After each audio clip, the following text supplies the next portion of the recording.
Bonjour Église Espoir, vous allez bien? Je vous invite à vous lever, on va accueillir notre roi ensemble, son nom c'est... Yes!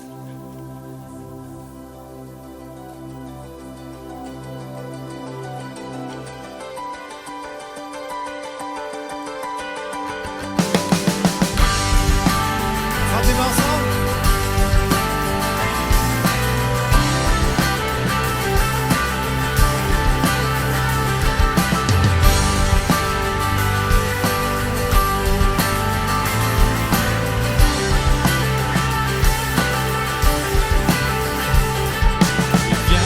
Les nuées, le roi du monde s'inclineront.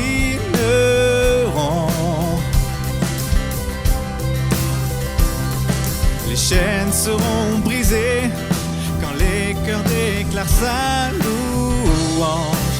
Qui peut arrêter notre Dieu? Notre Dieu est le lion de Juda. Il rugit puissamment et il combat pour nous. Tout genou fléchit devant lui.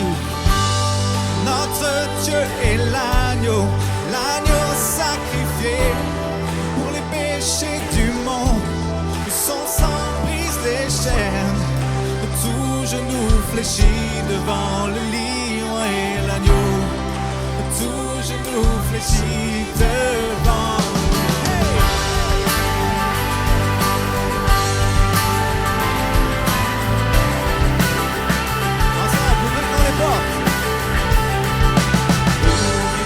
Les portes, laissez entrer le roi des rois.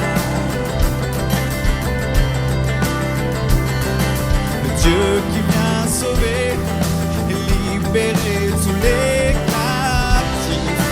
Qui peut arrêter notre Dieu? Notre Dieu est le lion de Juda.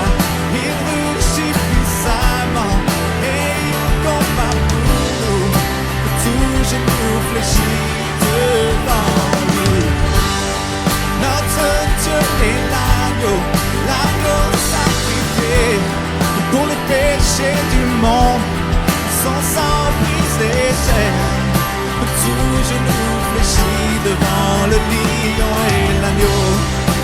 Tout genou fléchit devant lui.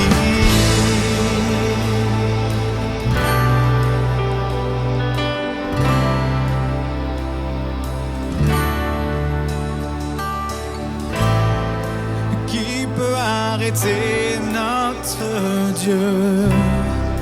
Qui peut arrêter notre Dieu?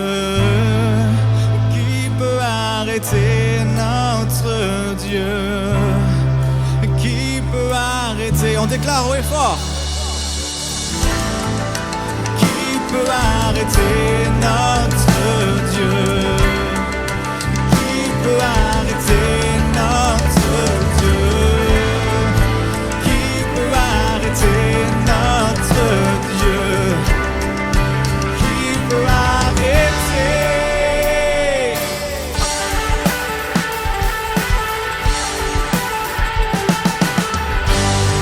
Notre Dieu est le lion de Juda.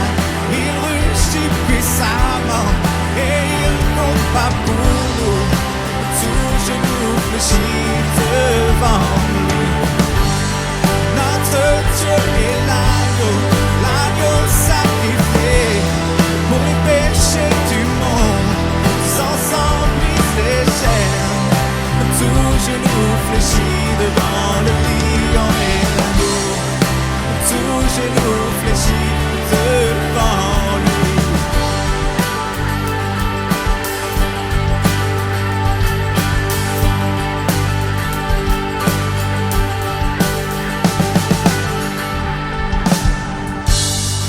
Accueillons notre Dieu, sois le bienvenu Jésus, oh, oh, oh. Sois le bienvenu Jésus.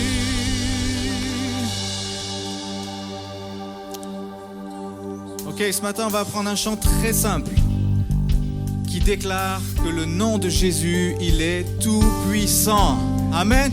Est-ce que vous le croyez ce matin? Le nom de Jésus, il est au-dessus de tout. Il est au-dessus de toute situation. Et parfois, quand on n'a pas forcément la force de prier, juste on crie le nom de Jésus et des choses se passent. Amen.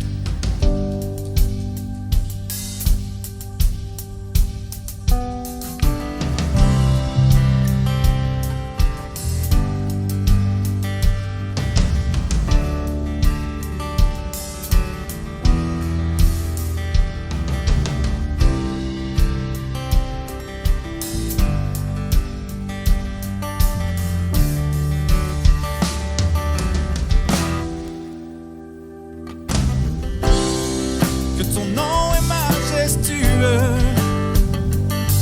Seigneur, sur toute la terre.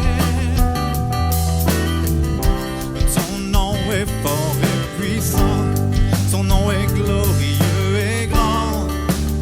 En lui nous sommes sauvés. On y va. Le nom de Jésus est plus haut que tous les noms. Le roi des rois, aucun nom n'est comme le sien.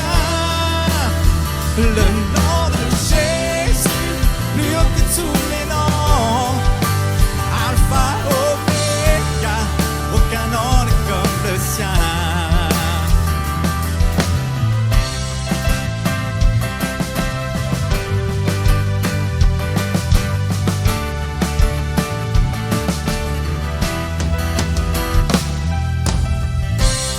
Ton nom est comme un doux parfum, déversé sur mon âme, sur mon âme. En ton nom nous supportons tout, en ton nom nous avons la victoire. Son nom est tout puissant. Le nom de Jésus, le roi des rois, aucun nom n'est comme le sien. Le nom de Jésus, plus haut que tous les noms. Alpha, Oméga, aucun nom. Le nom de Jésus, le nom de Jésus, plus haut que tous les noms. Aucun nom n'est comme le sien. Le nom de Jésus, plus haut que tous les noms. Alpha, Oméga, aucun nom n'est comme. Écoutez ça. Aucun autre Dieu n'a vaincu la mort que Jésus-Christ le ressuscité.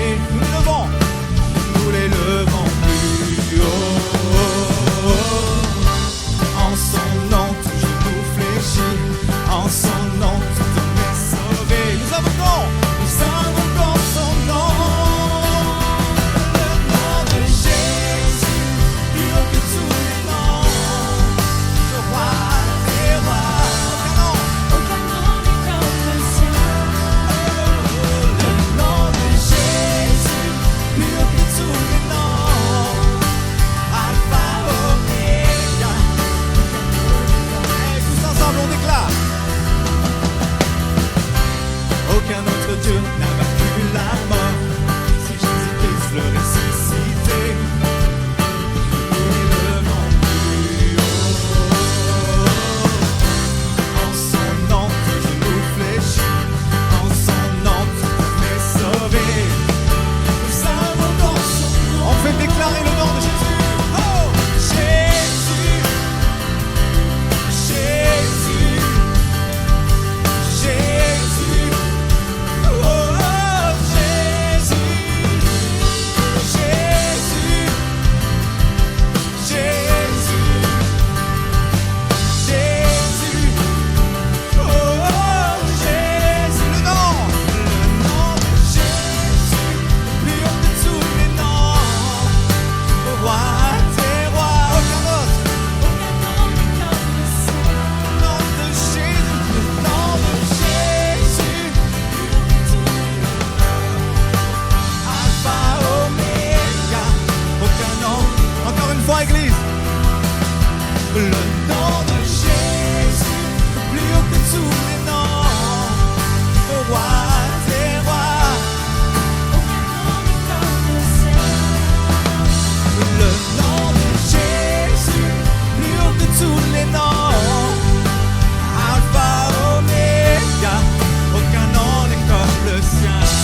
toi, Seigneur.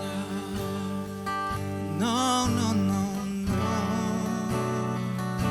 Aucun nom.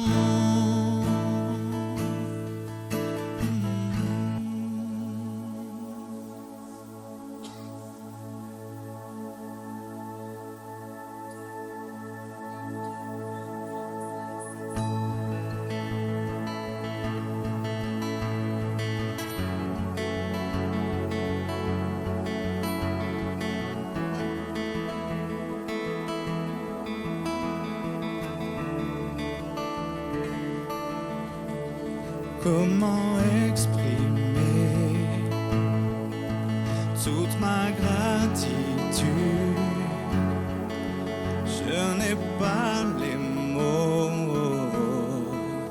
et rien de nouveau. Je pourrais chanter des milliers de fois le chant terminé. Tu seras toujours là.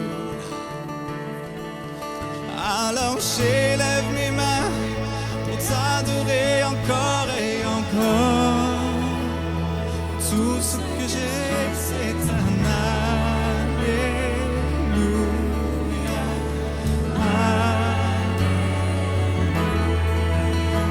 Je n'ai rien trouvé qui soit digne de ta majesté. Ce n'est mon cœur qui chante Alléluia,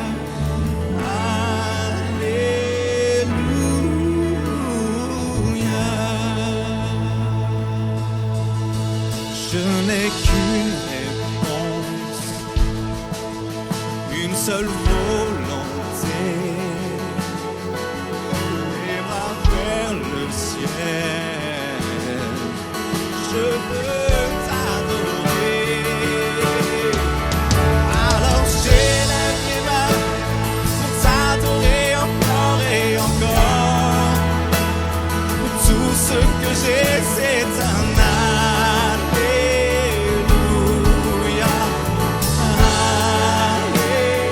Alléluia.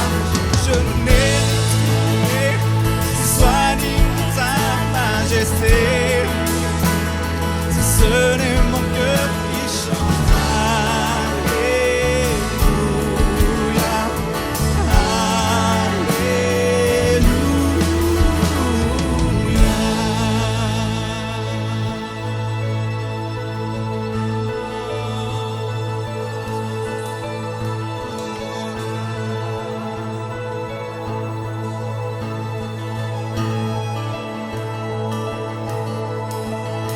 Oh, chante mon âme, ne sois pas timide et élève ta voix, car tu as un lion qui rugit en toi.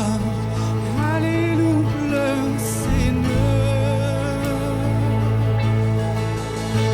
Oh, chante mon âme, ne sois pas timide et élève ta voix, car tu as un lion qui rugit en toi.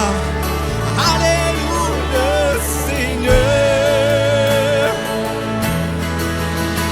Oh, chante mon âme, ne sois pas timide et élève ta voix, car tu as un lion qui rugit en toi. Alléluia, Seigneur. Oh,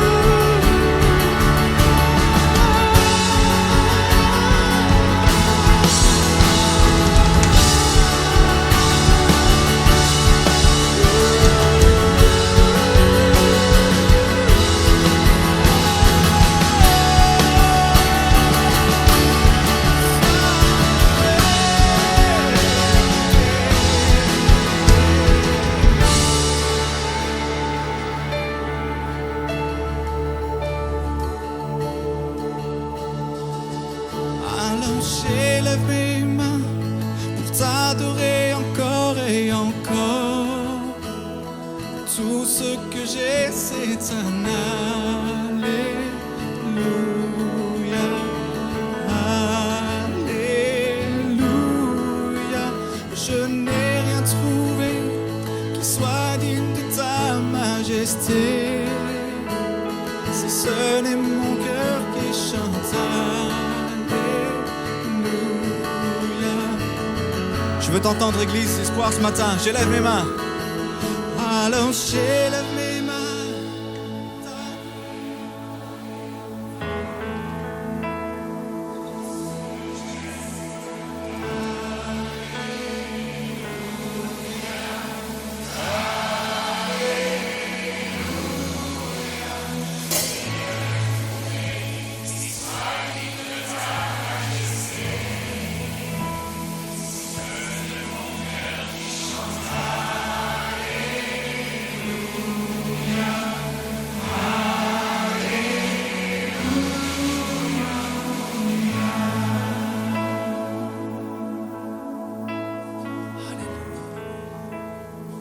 Rien n'est assez digne de ta majesté, toi le roi des rois.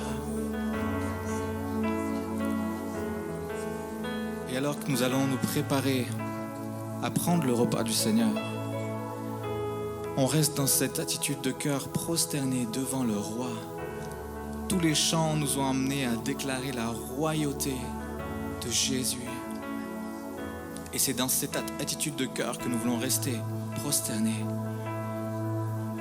Et alors que cette semaine, je demandais au Seigneur, mais qu'est-ce que tu veux dire à ton Église? J'avais cette phrase de Jésus qui revenait: faites ceci en mémoire de moi. Et toute la semaine, j'ai demandé au Seigneur, qu'est-ce que tu veux dire au travers de cette parole que tu as laissée? Et puis, jusqu'à hier encore, Seigneur, qu'est-ce que tu veux dire? Et Jésus va donner cette ordonnance à ses disciples alors qu'il leur présente ces deux symboles que nous allons tenir dans nos mains aujourd'hui, le pain et le vin. Il leur dit, faites ceci en mémoire de moi. Jésus va mourir sur la croix, il va ressusciter, il va monter au ciel, rejoindre son Père. Et tout de suite après ça, dans les actes, dans Acte 2, il nous est dit que les disciples persévéraient dans 4 choses. Dans l'enseignement, dans la communion fraternelle, dans la prière et dans la fraction du pain. Et je dis, Seigneur, mais on peut se poser la question, comment on peut persévérer dans la fraction du pain? Tout simplement en mettant en pratique cette ordonnance de Jésus, faites ceci, mais en mémoire de moi. Et ce que Jésus est en train de leur dire, c'est, ne le faites pas comme un acte religieux, n'en faites pas un moment solennel, mais quand vous tenez ces deux symboles dans vos mains, rappelez-vous de la signification, rappelez à votre corps, à votre âme, à votre esprit ce que j'ai fait, que moi, le roi de gloire, j'ai quitté mon ciel, je me suis dépouillé de tout ça par amour juste pour toi. Et en tenant ces symboles, alors que nous allons prendre ensemble le pain et le vin, rappelons à notre être entier ce qu'a fait Jésus, qui il est, et rappelle-toi aussi qui tu es en lui, un fils et une fille du roi des rois. Prenons ensemble le repas du Seigneur.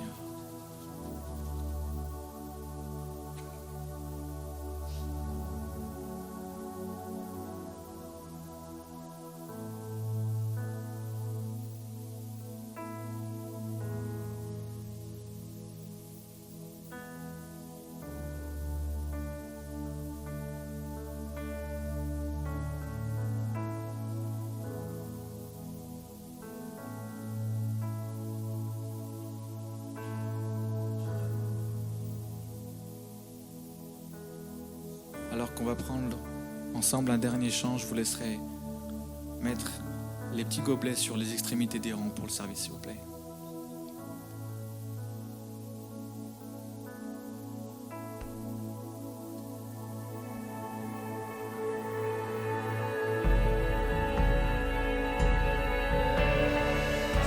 Si l'amour a souffert la croix,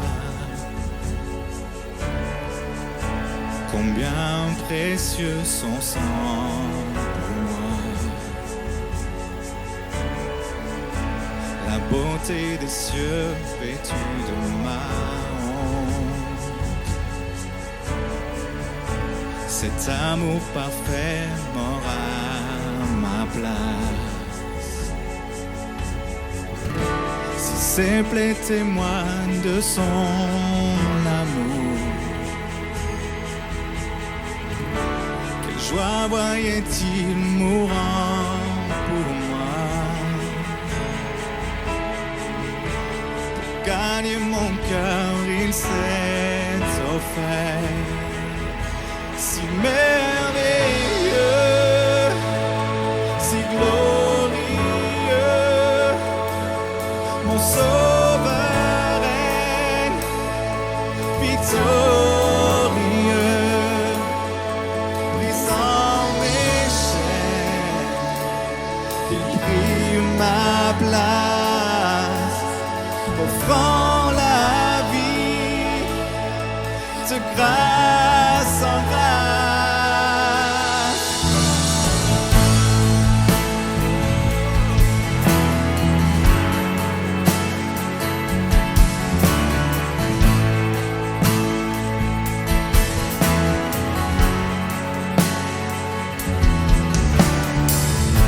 Si les cieux ont vaincu ce tombeau, combien grand est l'espoir en ton nom. Cette passion qui a découlé l'enfer, cette promesse qui a fait rouler la pierre. Amen. Si ma liberté valait ta vie, me pardonner auquel grand prix. Oui, par amour tu as tout payé. Si merveilleux, si glorieux, mon sauveur est victorieux,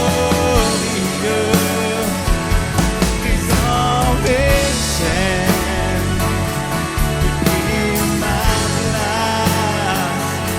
m'offrant la vie de grâce en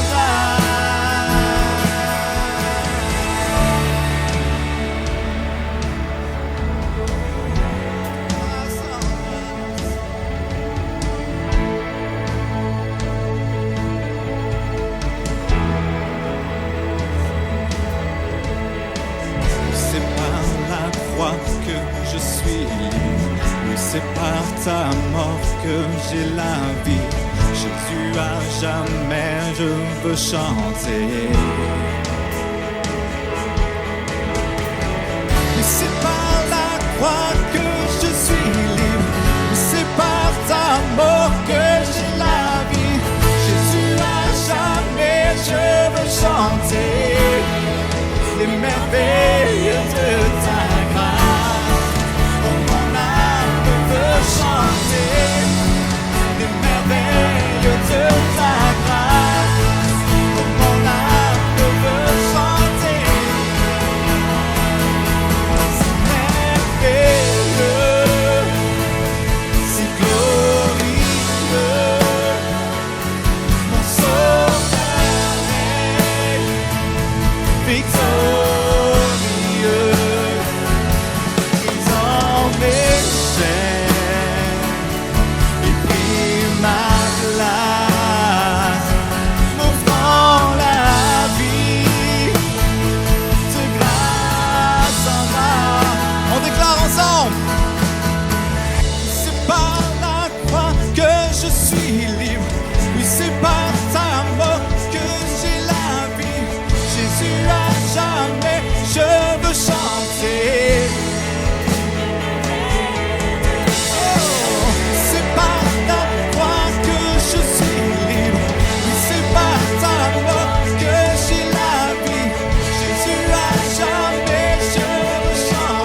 les merveilles de ta grâce.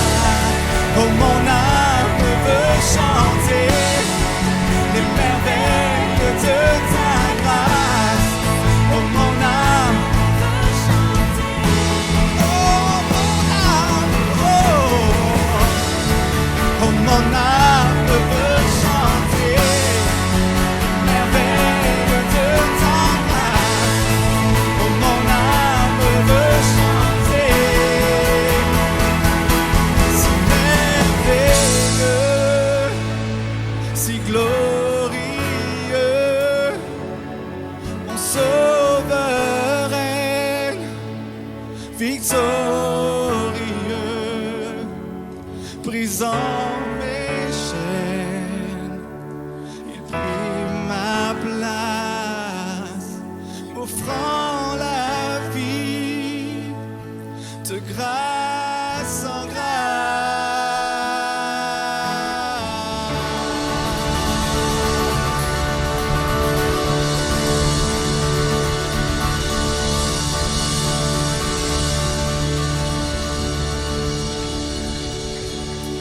Amen, merci à l'équipe de louanges. Est-ce qu'on peut rester debout et acclamer le Seigneur encore plus fort, Église Espoir?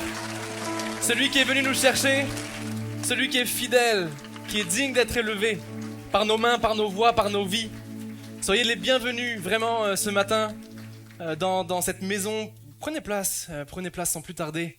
Vous savez, je me faisais la réflexion pendant qu'on écoutait l'équipe louange et puis qu'on chantait. Enfin, moi, je les écoutais sur la fin, vous chantiez, et justement, c'était ma réflexion. L'Église fait une erreur si elle crée des spectateurs.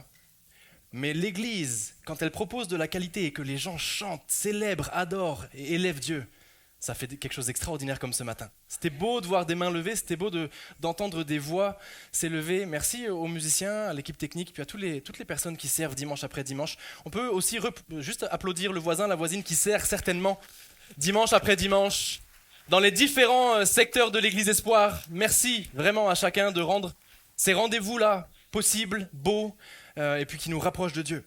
Sans plus tarder, sans transition, simplement nous emmener ce matin dans ce que je crois que Dieu a déposé sur mon cœur pour nous, pour cette nouvelle semaine et puis pour la suite. Vous savez, j'aimerais aborder un texte que l'on connaît, un texte qu'on connaît certainement depuis l'enfance pour la plupart d'entre nous. Même les personnes qui n'ont pas grandi dans des familles chrétiennes connaissent ça. La création. La Genèse, la base de la base, le début, le commencement. Et si on contextualise un petit peu ce qui s'est passé, dans des mots très très simples, Dieu se balade et la terre est informe et vide, et Dieu, le premier jour, crée la lumière. La lumière fut. Il y eut un matin, il y eut un soir, c'est le premier jour. Le deuxième jour, alors que Dieu continue son œuvre, au-delà de la lumière et des ténèbres, il crée le ciel. Il sépare la terre, la mer du ciel. C'est le deuxième jour, il y eut un jour, il y eut un matin. Le troisième jour, Dieu continue son œuvre, le ciel est séparé de la voûte terrestre et puis la lumière brille, mais il manque encore des choses. Et le troisième jour, Dieu crée réellement tout ce qui est de la campagne. Le troisième jour, Dieu crée tout ce qui est de la flore, les jardins, les terres, l'herbe, les senteurs, les plantes, les arbustes, toutes sortes de grands arbres majestueux. Troisième jour, il y eut un matin, et un soir. Il continue son œuvre le quatrième jour. Alors que tout ça est bien beau, ça manque de vie. Mais avant que la vie arrive, Dieu place des relais dans le ciel. Le soleil pour le jour, la lune pour la nuit, les constellations, les astres. Il y eut un matin, il y eut un soir, c'est le quatrième jour. La vie arrive le cinquième jour. La faune marine et la faune céleste, les oiseaux, toutes sortes de poissons, du plus petit au plus grand. La vie arrive. Il y eut un matin, il y eut un soir, c'est le cinquième jour. Et le sixième jour, la terre est belle, mais il manque de la vie sur la terre. Et Dieu crée toutes sortes de mammifères. Les mammifères carnivores, mais aussi tous les petits animaux, tout ce qui est sur la terre, jusqu'au plus petit insecte. Dieu crée ça le dernier jour, le sixième, et il parachève ça avec la création de l'homme pour régner sur toute cette création. C'est un récit magnifique. Certains critiques et théologiens et autres vont vous emmener dans des conversations, des discussions, des réflexions. Aujourd'hui, secondaires, est-ce que c'était vraiment 7 jours humains ou est-ce que c'était des temps spirituels? Peu importe pour ce matin. Dieu a créé toute une magnificence et a mis l'homme pour dominer dessus. Le septième jour, la Bible dit, il se reposa. Littéralement, le verbe qui est utilisé, c'est il cessa. Dieu cessa. Et le mot Shabbat est utilisé par Moïse qui écrit la Genèse. Il se reposa, il cessa. Alors que Dieu crée tout ça, j'aimerais simplement faire une brève juste incursion pour peut-être nous aider. Ne levez pas la main, parce que je pense qu'on a tous été concernés, ou bien on l'est tous, mais parfois l'Ancien Testament nous pose question. Vrai ou pas vrai ? Parfois, l'Ancien Testament suscite des questionnements. Voyez mon raisonnement, et je pense qu'il est celui de la plupart d'entre nous. J'étais plus jeune, et puis j'avais ce raisonnement de me dire, comment je me positionne ? Comment je comprends ce texte ? Est-ce que c'est toujours d'actualité, ou est-ce que ça ne l'est plus ? Qu'est-ce qui est toujours d'actualité ? Qu'est-ce qui ne l'est plus ? L'Ancien Testament, Dieu dans l'Ancien Testament nous questionne, parfois. Et juste on fait une petite parenthèse là dans le message, mais j'aimerais juste nous encourager avec ça. J'ai entendu ces conversations ici à l'Église Espoir, j'ai entendu ces questionnements, parce qu'ils sont légitimes. Juste un point très très simple. Quand il y a quelque chose de légal dans l'Ancien Testament, on perd nos moyens, on ne sait plus comment faire. Lévitique, Deutéronome, et puis tout ce qu'il y avait comme règle. On sait que quelque part Jésus est venu abolir tout ça, mais on ne comprend pas. Quand il y a une vérité, une loi légale dans l'Ancien Testament, par exemple le sabbat, parlons de ça, Dieu se reposa. Quand il est parlé du sabbat sous l'ère de Moïse, c'est légal. Vous vous rappelez de ça, hein ? Les Juifs ne blaguent absolument pas avec ça, ni à l'époque, ni aujourd'hui. Comment on fait, nous ? Est-ce qu'on doit respecter le sabbat ? Est-ce que ça doit être tel jour ? Et est-ce qu'on doit vraiment rien faire ? Que faire ? Juste vous donner un petit tips, un petit conseil pour ceux qui sont en difficulté parfois avec l'Ancien Testament. Quand il y a quelque chose qui nous pose problème parce qu'il y a un aspect légal, rappelons-nous toujours que toute loi de l'Ancien Testament a une vérité morale pour nous dans le Nouveau Testament. On ne jette pas par la fenêtre tout ce qui se passe dans l'Ancien Testament, mais on ne l'applique pas à la lettre. Sinon, il y aurait du sang et des animaux et plein de choses ici, là, ce matin. Par contre, il y a toujours une vérité morale. Et dans le sabbat, il y a une vérité morale qui est très très simple. Tu le mets le jour que tu veux. Tu fais un sabbat matérialisé de ce qui est le plus important pour toi. Mais fais-le, sinon tu vas mourir. Ça, c'est la vérité morale. Est-ce que vous me suivez ? Le sabbat est une loi dans l'Ancien Testament, est devenue pour nous, non pas juste un conseil, il y a une liberté dans la façon de le faire, mais il y a une vérité morale. Tu vas t'épuiser si tu ne le fais pas. Et il y a d'autres choses comme ça, mais c'est une parenthèse simplement. Alors que le sabbat arrive, et nous on se positionne maintenant un peu plus précisément vis-à-vis de lui, Dieu se repose, le schéma de la création est terminé, et Dieu se promène à nouveau. Et avez-vous remarqué ça ? Il manque quelque chose. Pourtant, l'homme est créé, tout est créé, mais il y a quelque chose qui n'est pas encore créé. Alors oui, la femme, pardon toutes les sœurs, c'est vrai que j'avais omis ça, mais oui, l'homme, je parlais de l'humain, on s'entend. L'humain est créé, la femme va arriver juste après. Mais hormis l'homme et la femme, il manque quelque chose. Le jardin. Tout est créé, et là, il y a un détail qui apparaît qui n'en est pas un. Le jardin n'est pas créé. Dieu revient sur sa création, et Dieu, alors qu'il trouve ça magnifique, et il dit c'est très bon, effectivement, il crée la femme ensuite. Après le jardin, il manque le jardin. Et Dieu crée le jardin. Et le jardin est une notion qui revient en filigrane dans toutes les Écritures, et c'est ce que je veux nous emmener à considérer ce matin. Le jardin. Le jardin est présent dès la Genèse, on parle du jardin dans l'Apocalypse, le jardin revient dans les jardins suspendus de Babylone, il revient dans les livres d'Ésaïe aussi, le jardin revient quand on parle de jardin, la vigne de Naboth, etc. dans les rois, le jardin revient dans tous les livres. Qu'est-ce que le jardin a à m'apprendre ? Qu'est-ce que j'ai comme leçon à tirer du jardin pour moi en 2024 ? Qu'est-ce que Dieu veut me dire avec le jardin ? C'est le titre de mon message ce matin, très simplement. Le jardin nous invite, l'invitation du jardin. Je vous invite ce matin à considérer le jardin, on va parler principalement d'Éden, sous un angle que peut-être vous ne connaissiez pas, sous un angle que peut-être vous n'aviez jamais imaginé. Si c'est le cas, tant mieux, rien de révolutionnaire. Mais dans tous les cas, prenons ensemble ce que Dieu veut nous dire au travers du jardin ce matin. Est-ce qu'il y a des personnes ici, je suis sûr que c'est le cas, qui ont un beau jardin et qui aiment l'entretenir ? Il n'y a aucune honte à ça, levez bien haut la main. C'est souvent des retraités, mais pas que. Ouais, il y en a des mains qui se lèvent. Aucun jugement avec les retraités. Vous avez travaillé toute votre vie. C'est dur de plus rien faire d'un coup. Il faut faire des choses. Et souvent, c'est sur le jardin que ça tombe. Et on fait un beau jardin. C'est taillé au millimètre. Il n'y a aucun défaut. J'ai connu des gens, j'ai des amis comme ça. Leur jardin, c'est hallucinant. On regarde parfois des séries, des films. Pour certains, peut-être des pièces de théâtre ou autres. Dans votre jeunesse, pour d'autres encore. Les jardins sont toujours là. Ils sont toujours parfaits. Les films hollywoodiens, les Américains sont très bons pour ça. Les jardins sont grands, et nous, ils seraient grands, ce serait la catastrophe. Mais eux, ils sont grands, et c'est un palais le truc. Les jardins, on met de l'emphase à entretenir le jardin. Pour ceux qui étaient peut-être dans des études littéraires, au théâtre ou autre, on parle souvent des jardins. Les jardins étaient un lieu de rendez-vous, des rendez-vous galants, des rendez-vous même sociaux, des célébrations. Le jardin a une histoire. Le jardin nous emmène dans quelque chose qu'on ne considère pas lorsqu'on lit la Genèse. Et ça ne fera pas défaut dans la Bible. Le jardin d'Éden est concerné par ça, il nous invite à quelque chose. Premier point ce matin qu'on va aborder ensemble. Le jardin, c'est un projet de paix pour nous. Le jardin est un projet de paix. Oui, Dieu a des projets de paix, on le sait. Dieu est un Dieu de paix, il veut la paix, mais le jardin spécifiquement nous parle de paix, d'un désir de paix. Regardez ce que dit Genèse 1, verset 26, je vais vous le lire. Dieu dit « Faisons les humains à notre image, selon notre ressemblance ». Dieu nous a façonnés à son image. Ça, c'est quelque chose qu'on sait. Je sais que vous l'avez tous entendu. C'est quelque chose qu'on répète même parfois à la préadolescence, l'adolescence, pour la question de l'identité. On en parle très jeune. Dieu t'a fait à son image. Dieu t'aime. Et c'est très vrai, c'est très juste. Et c'est ce qu'on va aborder ce matin, dans un angle peut-être différent. Je fais une petite parenthèse très rapide. J'espère que ça piquera votre envie, votre désir d'aller de l'avant avec nous. Aussi dans les soirées Logos, nous aborderons certainement l'année prochaine la question bien piquante, bien mystérieuse du Dieu trinitaire.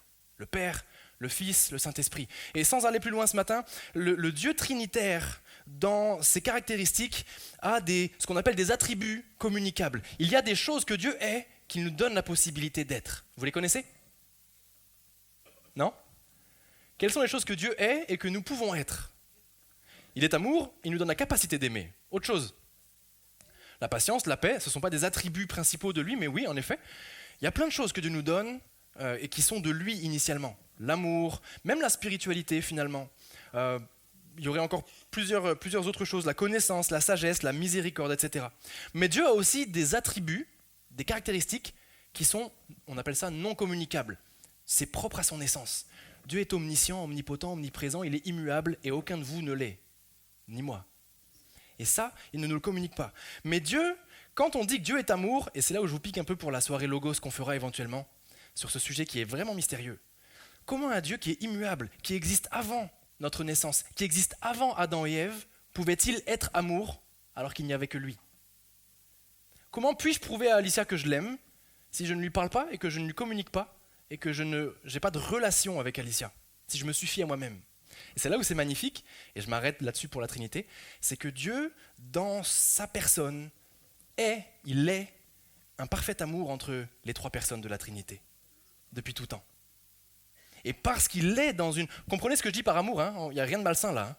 Un amour parfait d'une relation parfaite, harmonieuse, structurée. Et Dieu, dans le jardin, et on rentre dans le vif du sujet, invite l'homme dans cette perfection, qu'il est lui-même. À lui trois, j'allais dire. Il est lui-même parfait en toutes choses. Et il nous invite... Dieu fait plus qu'inviter l'homme dans un nouveau monde qu'il a créé. Il invite l'homme quelque part dans son jardin. Avez-vous déjà pensé la chose comme ça ? Quand Dieu crée l'homme, alors qu'il se suffit à lui-même, en tout amour, avec un A majuscule, il l'invite dans son jardin le plus secret. Et je voudrais faire une petite intro à ça. Parfois dans nos vies, on se considère comme juste, et on va en parler juste après, peut-être moins que, peut-être aller trop loin, et autre chose. Ça n'enlèvera jamais la vérité que Dieu t'a invité dans son jardin. C'est pas à propos de toi, c'est pas à propos de tes actions. C'est une invitation que le jardin te dresse et que Dieu te dresse au travers du jardin. Il nous invite dans le jardin le plus intime qui soit, l'être même de Dieu. Il invite Adam dans son jardin. Je m'adresse là aux nouveaux convertis peut-être, ou aux personnes nouvelles, ou aux plus jeunes, mais je m'adresse aussi à ceux qui sont dans la foi depuis 20, 30, 40, 50 ans. Ce matin, il y a une invitation fraîche à rejoindre Dieu dans son jardin. Le plus beau et le plus secret des jardins qui existent. Ça va s'afficher juste au-dessus. Genèse 2, verset 8 nous dit ceci. Le Seigneur Dieu planta un jardin en Éden. Vous l'avez compris, on est après les 7 jours. Et il y plaça l'homme qu'il avait façonné. Le Seigneur Dieu fit pousser de la terre toutes sortes d'arbres agréables à voir et bons pour la nourriture, ainsi que l'arbre de la vie au milieu du jardin et l'arbre de la connaissance de ce qui est bon ou mauvais. Amen. Dieu crée un jardin et il y fait pousser de magnifiques choses. Et là, c'est plus qu'une simple invitation, ça va s'afficher au-dessus. C'est un concept qui prend place, qu'on appelle, le mot est compliqué, dites-le avec moi, imago Dei. Imago Dei. Vous l'aurez oublié, je ne vous en veux absolument pas. L'imago Dei, ça veut dire image de Dieu. Pourquoi est-ce que je parle de ça ce matin ? C'est parce que ce verset nous ramène à quelque chose d'encore plus extraordinaire que lorsqu'on lit la Genèse. Y a-t-il des gens ici, soyez honnêtes, soyez sincères, parce que ça a été mon cas. Y a-t-il des gens ici, vous vous posez 1001 questions lorsque vous lisez le début de la Genèse, notamment la création, et puis vous n'êtes pas sûr de tout comprendre et de même être d'accord avec tout. Y en a ici ? Ouais, on est d'accord, merci, j'ai pas été le seul. On se pose des questions. On lit la Genèse si vite qu'on oublie les contextes. Brièvement, mais très important. Il y a un contexte de l'histoire, il y a le moment où l'histoire se passe. Et rappelez-vous, il y a le contexte de quand l'histoire est écrite. Là, on ne fera pas de débat par rapport à ça, mais quand est-ce qu'a eu lieu la création? Les scientifiques vous diront des millions, des milliards d'années. D'autres scientifiques chrétiens vous diront environ 4000 ans avant Jésus. Peu importe, en tout cas, c'était il y a longtemps. La création, c'est il y a longtemps. Mais on dit que c'est Moïse qui a écrit la création, les récits. Il a été inspiré pour les écrire. Lui, c'est 1500 ans avant Jésus. Donc vous êtes d'accord pour dire qu'il y a un écart entre le moment de la création et le moment où Moïse va le mettre sur tablette ou sur papyrus, puisqu'il était élevé en Égypte. Et quand Moïse fait ça, restez bien avec moi parce que ce qui est un détail n'en est en fait pas un pour notre foi aujourd'hui. Quand Moïse écrit, il écrit dans le but de se faire comprendre. On est d'accord, hein? Si vous écrivez, vous laissez un mot pour votre fils, votre fille parce que vous partez plus vite. Le but c'est qu'il comprenne le matin et qu'il ne fasse pas cramer la maison, hein? On veut se faire comprendre quand on écrit quelque chose. Moïse veut se faire comprendre par les siens. Moïse a baigné dans la culture égyptienne, il est adroit. Moïse a été entouré de mythologie égyptienne et mésopotamienne, il est instruit. Donc quand Moïse doit écrire la création, il doit y mettre une forme. Parce que c'est déjà assez difficile comme ça si on ne met pas la forme. Hein. Donc quand Moïse met une forme, il met un spectre mésopotamien, égyptien, des mythologies dans lesquelles son enfance a bercé. Est-ce que vous me suivez? Et quand Moïse écrit les 7 jours, nous on ne le sait pas quand on le lit, mais il reproduit un schéma qui revient dans toutes les mythologies de l'époque. C'est un schéma qui est tiré de l'épopée de Gilgamesh, peu importe, un dieu mésopotamien et un héros mésopotamien de l'époque.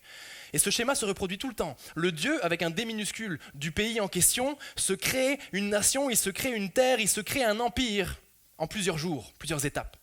Et dans ces plusieurs jours, à la finalité, il se dresse un temple. Magnifique, grand, doré, orné, plein de senteurs et de majesté. Et dans ce temple, il place une effigie, une citation ou une statue de lui-même.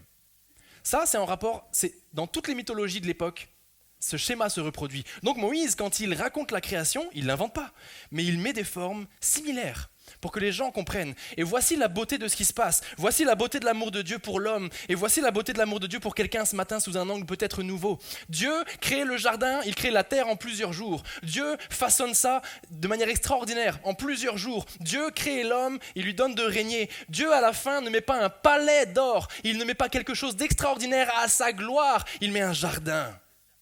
Et dans ce jardin, Dieu ne place pas une effigie de lui, une statue de lui, ni même, j'allais dire, il ne place même pas un relais, une personne de la Trinité, le Fils ou le Saint-Esprit. Il place l'homme. Dieu, depuis le tout début, avait prévu de donner à l'homme une place extraordinaire. Et ceux qui me connaissent un petit peu savent que j'ai parfois bien du mal, à cause de ce que l'Église moderne a pu faire, à le prêcher constamment. Parfois, j'ai un peu de mal à prêcher l'homme. On préfère prêcher Dieu. Hein. Malgré tout, l'homme est l'aboutissement, le parachèvement, la cerise sur le gâteau du projet de Dieu. Il ne s'est pas placé lui. S'il s'était placé lui, il s'assurait la pérennité de son projet. Mais il place l'homme. Si Dieu voulait la perfection, peut-être il ne t'aimerait pas, il ne m'aimerait pas. Mais Dieu t'aime. Et ça lui a coûté la perfection, ça lui a coûté l'harmonie dont on parlait au début. Mais il t'aime encore aujourd'hui. Tu es toujours l'imago Dei, l'image de Dieu, qu'il a placé soigneusement dans son jardin, dès le tout début. Dieu place l'homme au milieu de ce jardin, c'est l'image de Dieu. Et simplement, alors qu'on avance, moi je me rappelle, quand j'étais ado, une petite quinzaine d'années, c'était il n'y a pas si longtemps, enfin dans le sens où j'ai 30 ans, je crois que j'avais 15-16 ans quand c'est arrivé. Ça commence à faire quelques années, mais malgré tout, je me rappelle comme si c'était hier. Qui a déjà fait des camps d'écolo ici ? Il y en a plein en France, des camps et des colos chrétiennes. Vous en avez fait quelques-uns, ou bien vos enfants, ou d'autres connaissances en font peut-être. Et alors que j'étais habitué à être en colonie et en camp chrétien, cette année-là, dans ma tête, 15-16 ans, dans ma tête, il n'y a rien qui va. Et on avait une réunion où on pouvait poser les questions, déposer dans une boîte nos questions, et le pasteur répondait. Et je me souviens mot pour mot de la phrase que j'ai écrite. Comment Dieu, un Dieu si grand, peut-il aimer ? C'est dur ce que je vais dire, mais c'était ma pensée. Comment Dieu peut-il aimer le pion que je suis, moi, un numéro sur une liste? Dur, hein? Sauf que je suis convaincu que c'est des questions qui vous ont traversé l'esprit, à un moment donné de votre vie. Comment peut-il aimer un pion, moi qui suis un numéro sur une liste? Je faisais allusion à ma famille, on est 6 enfants, j'étais 6e. Je faisais allusion à mes ressentis, mais aussi à ce que je lisais dans la Bible. J'en étais là. Et peut-être quelqu'un ce matin en est là. Je suis juste rien. Tu es l'image de Dieu. Dieu a choisi de faire de toi de l'homme, son reflet, son ambassadeur, alors qu'il aurait pu s'en passer. Et aujourd'hui, il y a encore de l'espoir pour nos vies, malgré nos échecs peut-être. Tu es l'image de Dieu. Nous, on n'aime pas notre image des fois dans le miroir. On essaie de tricher un peu. Mais lui, se soucie pas de l'image qu'on donne. Il veut que nous soyons son image à lui. Nous sommes l'image de Dieu. Nous avons de la valeur, de l'importance à ses yeux. Il y a un projet de paix dans le jardin, un projet d'harmonie totale dans lequel nous sommes invités. Non pas en tant que simple invité, justement, mais en tant que reflet, ambassadeur. Dieu nous invite à refléter sa vie, mais, et c'est mon deuxième point ce matin, il nous invite aussi à refléter son autorité. Dieu ne place pas juste l'homme, on va y venir juste après, pour profiter du jardin, bien que le jardin soit appelé le jardin des délices et du bonheur. On n'est pas là simplement pour profiter d'Éden. Adam n'était pas là pour profiter d'Éden, mais il était là pour en assurer aussi des responsabilités. C'est mon deuxième point ce matin. Il faut chérir la clôture d'Éden. Il y avait une clôture. Adam était responsable, il était gestionnaire, il avait une autorité, on va le voir, et des responsabilités. Genèse 2, verset 15 nous dit « Le Seigneur Dieu prit l'homme et le plaça dans le jardin d'Éden pour le cultiver et pour le garder. » Au sens figuré, on avance un petit peu ensemble dans cette interrogation autour du jardin d'Éden. Au sens figuré, c'est-à-dire pas au sens premier, mais dans un deuxième sens, Dieu définit une clôture en Éden. Il définit une clôture morale et spirituelle. Voici ce qu'il va dire, Genèse 2, verset 16-17. « Tu pourras manger de tous les arbres du jardin, mais tu ne mangeras pas de l'arbre de la connaissance de ce qui est bon ou mauvais. Car le jour où tu en mangeras, tu mourras. » Dieu met en place une clôture, vous me suivez ? Il y a une première règle qui apparaît, une norme, un conseil avisé de la part de Dieu. Et dans cette clôture morale et spirituelle, Dieu donne des responsabilités à l'homme. Voici ce qu'il dit ensuite, Genèse 2, verset 19-20, pour ceux qui voudraient lire après. Lisez d'un coup Genèse 1, 2, 3 à la maison si vous voulez retracer tous les événements chronologiquement. Il amena vers l'homme tous les animaux pour voir comment il les nommerait. Et l'homme appela de leur nom toutes les bêtes. L'homme a une responsabilité, mais il a une autorité sur le jardin. Celle-ci, dit l'homme, on l'appellera femme, car c'est de l'homme qu'elle a été prise. L'homme appela sa femme du nom d'Ève. On voit l'homme qui prend une place d'autorité. Tu n'es pas qu'un reflet de Dieu, tu n'es pas qu'un, profiteur du jardin et de ses délices. Mais il y a des projets. Et j'aimerais encourager quelqu'un avec ça aussi. Dieu ne te rachète pas simplement. Dieu ne t'aime pas, entre guillemets, simplement. Il y a des projets. Il y a des choses, des décisions, des décrets de sa part sur la vie de Patrick, sur la vie de Lily, sur la vie de Marie, sur la vie de Didier, spécifiquement. Et il nous faut apprendre à chérir la clôture, comme on l'a vu, pour entrer dans ses projets. Dieu ne nomme plus lui-même les éléments, on l'a vu, je ne l'ai pas dit tout à l'heure, mais jour 1, 2, 3, 4, 5, c'est Dieu qui nomme. Il crée, il nomme, matin, soir. Il crée, il nomme, matin, soir. Et là, c'est l'homme qui nomme. Dieu donne une autorité spécifique à l'homme, au-delà de profiter du jardin. Maintenant, au sens propre, le jardin a une clôture. Et ça, je ne sais pas si vous avez déjà entendu des prédications là-dessus, mais moi, c'est la première fois que j'entends une prédication là-dessus, c'est que le jardin lui-même, dans sa racine, dans son radical, implique une clôture. Comprenez la chose suivante, quand Dieu créait la terre, quand Dieu créait tout ce qui s'y passe, c'est les champs. Le mot qui est utilisé, c'est la campagne. C'est beau une campagne, mais c'est défriché une campagne. Et dans cette campagne, Dieu appointe un jardin. Comment voulez-vous qu'un jardin subsiste dans une campagne juste sauvage, sans clôture ? Bon, vous me direz, là, c'est une supposition que tu fais, c'est vrai. Mais à la racine du mot, ça va s'afficher, je crois, à la racine du mot jardin, c'est le mot gan. Et le mot gan veut dire clos, enclos, protégé, défendu, etc., etc. Et dans les jardins de toute la Bible, il y a toujours un enclos, à savoir si c'était un muret, à savoir si c'était des haies, comme on peut le faire aujourd'hui, mais il y avait une délimitation. C'est la première fois qu'il y a une dualité dans les Écritures, entre le monde extérieur et un monde que Dieu a créé. Le jardin était fait pour être entretenu par l'homme, on l'a lu tout à l'heure, et ne pas laisser les herbes sauvages de la campagne et les animaux des champs pénétrer dans le jardin. Il y avait une clôture pour protéger le jardin. Donc on avance ensemble, le jardin que Dieu a pour nous et qu'il a pour toi aujourd'hui, c'est un projet de paix, mais ce projet de paix, pour qu'il soit pérenne, il est clôturé. Le projet que Dieu a pour nos vies implique une clôture, un enclos quelque part. destiné à le protéger. Et nous sommes appelés à en profiter de ce jardin. Nous sommes appelés à vivre à fond dans ce jardin. Nous sommes appelés à le garder, le protéger, mais nous sommes appelés à le chérir. Et ça paraît pas, mais ça fait toute une différence dans nos vies.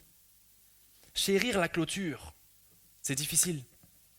Mais dans tous les domaines de la vie, je pense aussi aux plus jeunes ou ceux qui se rappellent de leur enfance et qui désobéissaient beaucoup.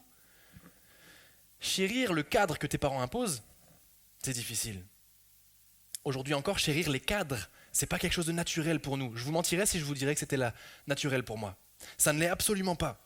Genèse 3, verset 1, je pense que ça va s'afficher, dit ceci: le serpent était le plus rusé de tous les animaux de la campagne. Le mot campagne revient. Que le Seigneur Dieu avait fait. Il dit à la femme: Dieu a-t-il réellement dit, vous ne mangerez pas de tous les arbres du jardin? Les animaux de la campagne que Dieu avait créés et que l'homme avait donc nommés. L'homme avait une autorité sur le serpent, il l'avait nommé et Dieu l'avait créé en toute connaissance de cause. Mais l'animal était un animal de campagne, soumis à l'autorité d'Adam. Sa place n'était pas dans le jardin. La place du serpent n'était pas dans le jardin. Pour la plupart, je sais que vous le savez. Si je me balade dans de beaux jardins, et je sais qu'il y en a ici, aux petites hauteurs de Rive-de-Gier, Génilac, Saint-Martin-la-Plaine et même ailleurs, et je sais que certains vous en avez, j'en ai déjà vu, de beaux jardins, avec des beaux enclos aussi, ou en tout cas de belles haies. Si demain je me promène dans le jardin de l'un d'entre vous, et alors qu'on s'y promène, on y croise des vipères, c'est pas leur place, hein. Vous allez tout faire dans la journée même pour remonter à la racine et dégager toutes les vipères. C'est la même chose ici. Il y a un jardin pur et parfait, harmonieux. Ce n'est pas la place pour certains animaux. Et alors qu'on comprend qu'il y a une brèche dans cette clôture, et vous le saviez déjà, j'aimerais avancer avec vous dans cette réflexion-là. Il y a une brèche dans la clôture parce que la clôture n'est pas entretenue. Et la clôture n'est pas entretenue parce que l'homme ne chérit pas la clôture. Vous me suivez? Et parfois dans nos vies, il y a des choses auxquelles on fait face parce qu'il y a eu une brèche. Et il y a eu une brèche parce qu'à la racine, il y avait un cadre que Dieu avait défini pour nous, qu'on ne chérit plus ou pas. Parce que c'est un cadre. Et c'est dur de chérir, on l'a vu ensemble, un cadre. L'homme ne l'a pas fait, mais nous parfois, on va négliger le cadre, on va le laisser de côté, ou bien on va négocier avec Dieu par rapport au cadre. Je sais qu'on est tous pareils, je sais que je suis comme ça et vous aussi en partie, ou bien vous l'avez été. On négocie avec Dieu les limites du cadre. Est-ce qu'on ne pourrait pas tirer un peu l'enclos vers la gauche et un peu vers la droite et gagner un peu de place? Ça me fait penser, c'est un exemple tout bête, mais il y a quelques temps, j'étais chez Karine et Mercioni pour manger, et ils ont un chien depuis quelques temps, comme vous le savez. Hein.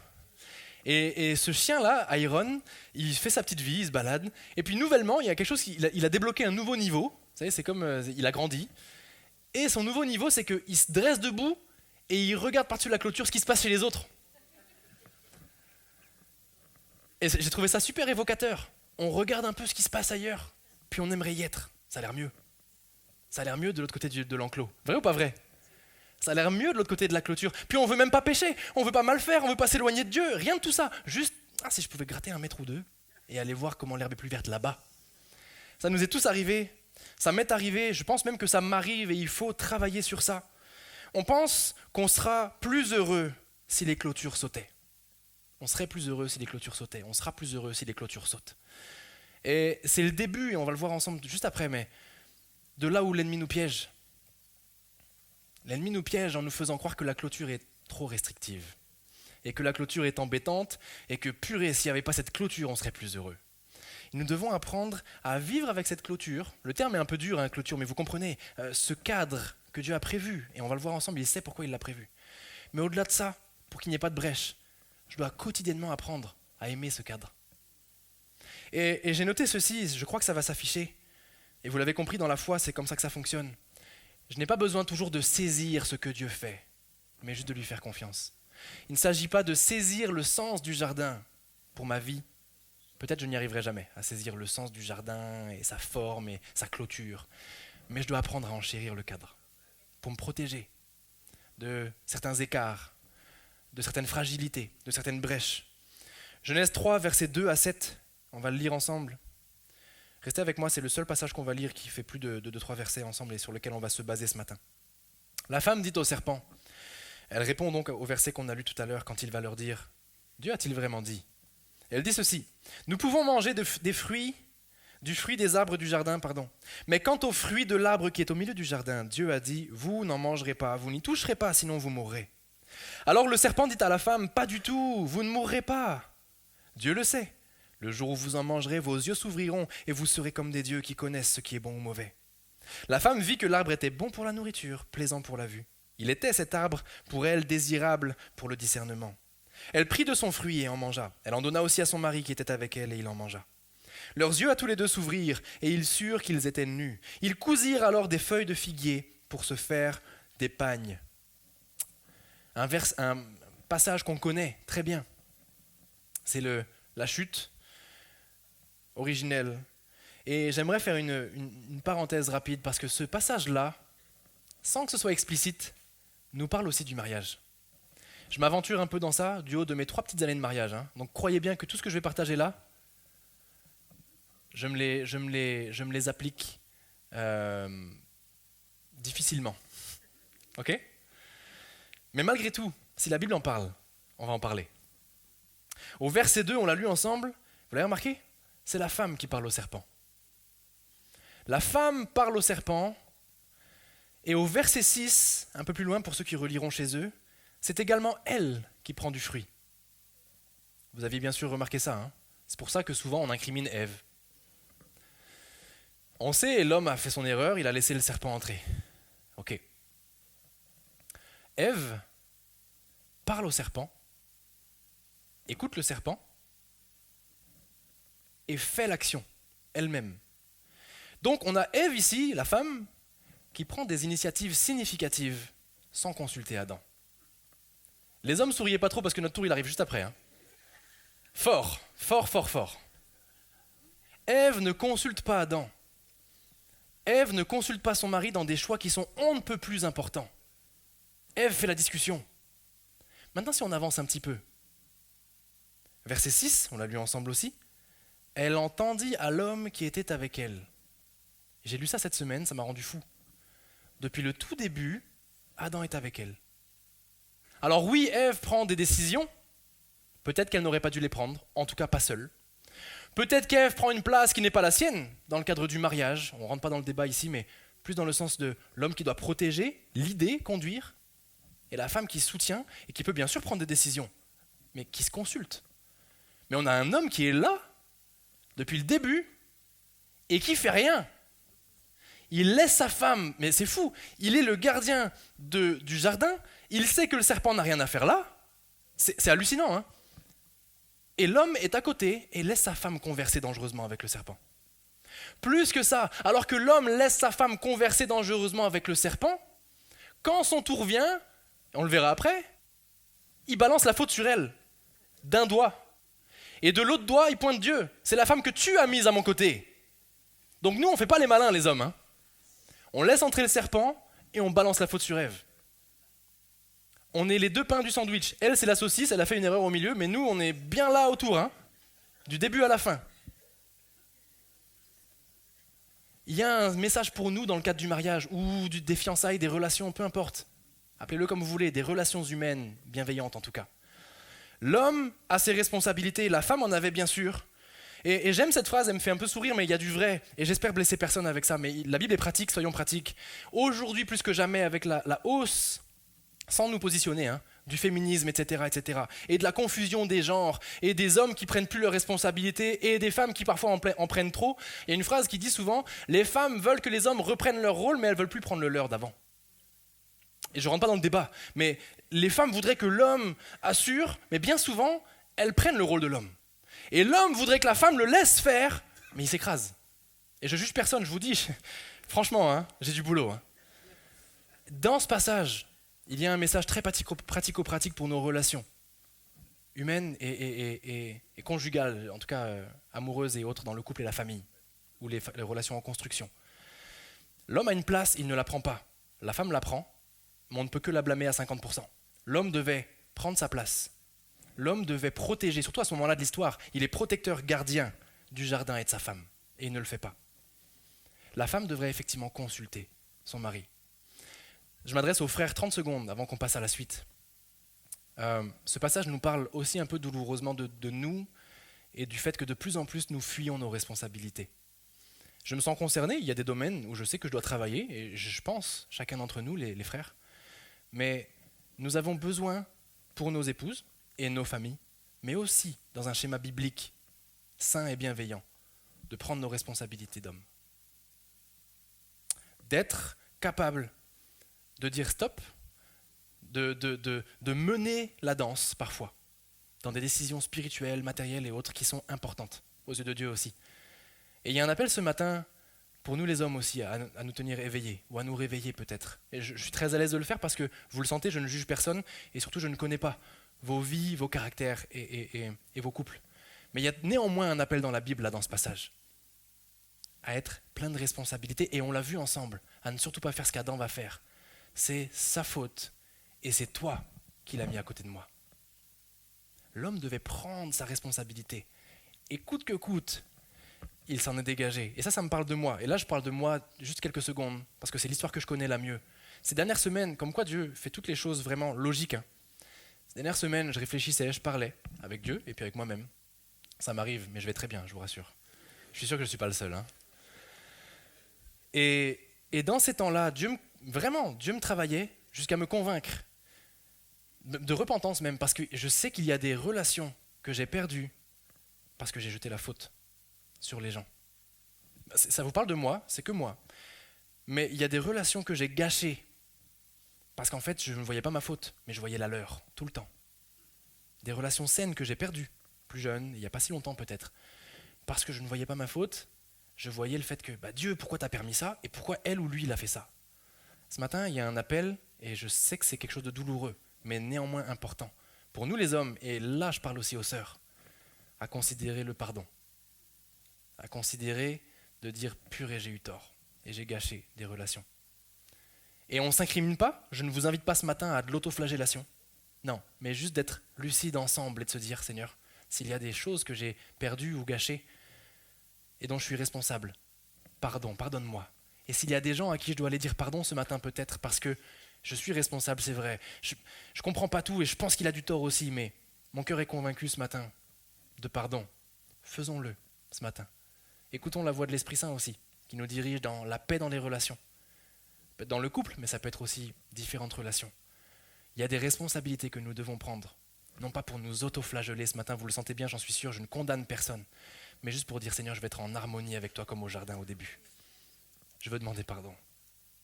Et je veux accepter aussi de pardonner.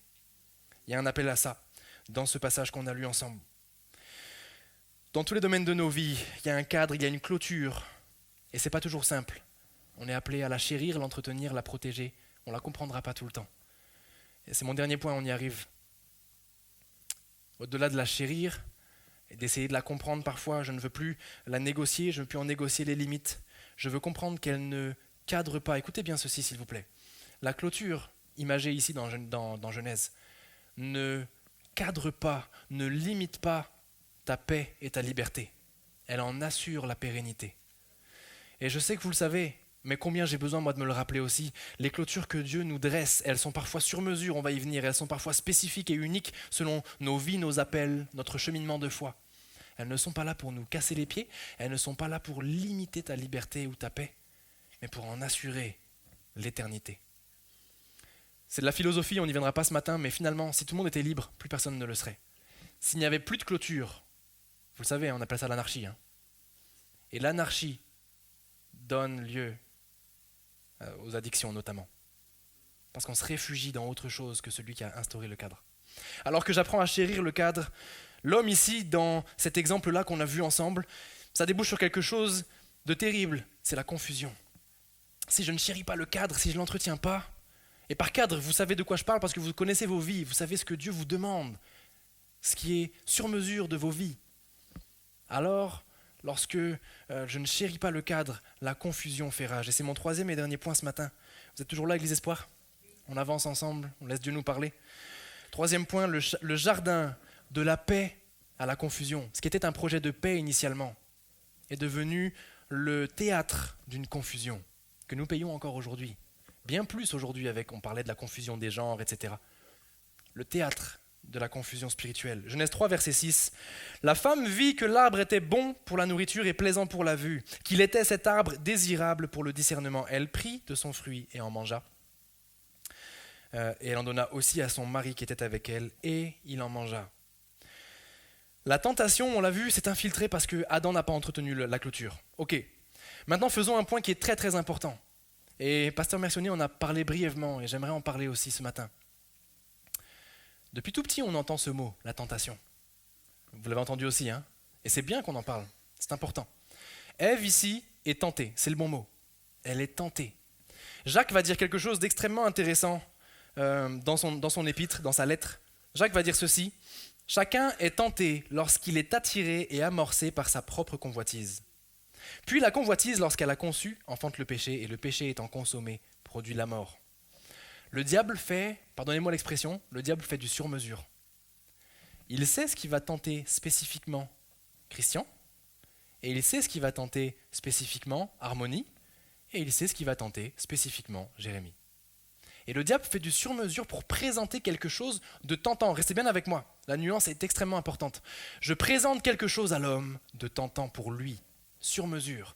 Et la tentation que subit Ève, on l'a lu ensemble, c'est parce qu'elle a vu que c'est vrai, il est désirable ce fruit. C'est vrai, il me fait envie.